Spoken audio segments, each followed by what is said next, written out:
போன வீடியோவோட continue video தான் இதுங்க. நீங்கள் புதுசாக பார்க்குறவங்களா இருந்தால் இதுக்கு முன்னாடி வீடியோவை பார்த்துட்டு பாருங்கள், அப்போ தான் இது புரியும். நான் டக்குன்னு கதை சொல்ல ஆரம்பிச்சிடுறேங்க. சீதாதேவி சாட்சி இருக்குதுன்னு சொன்னோன்னே சரி ராமர் சாட்சி விசாரிக்கிறாருங்க.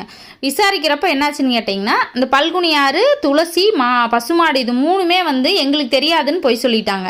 ஆலமரம் மட்டும்தான் ஆமாம் சீதா பிராட்டி பிண்டம் கொடுத்தது உண்மைதான் அப்படின்னு சொல்லி ஒத்துக்கிட்டு தான்.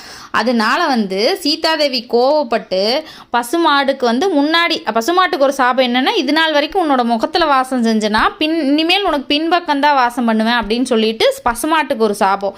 பல்குனி ஆற்றுல எவ்வளோ வெள்ளம் வந்ததுனாலுங்க ஒரு நாளைக்கு மேலே அந்த ஆற்றுல வெள்ளமே தங்காது, வறண்டு போயிருன்னு ஒரு சாபம். துளசிக்கு கயால துளசி எங்கேயுமே முளைக்காதுன்னு ஒரு சாபம். ஆலமரத்துக்கு எப்பவுமே நீ நீடூடி வாழ்வ அப்படின்னு ஆலமரத்துக்கு ஒரு வாழ்த்து. இன்னைக்கு வரைக்கும் ஆலமரம் கூட அங்கே இருக்குது, நான் நேரில் போய் பார்த்துருக்கேன். ஆனால் வீடியோவோட கண்டினியூ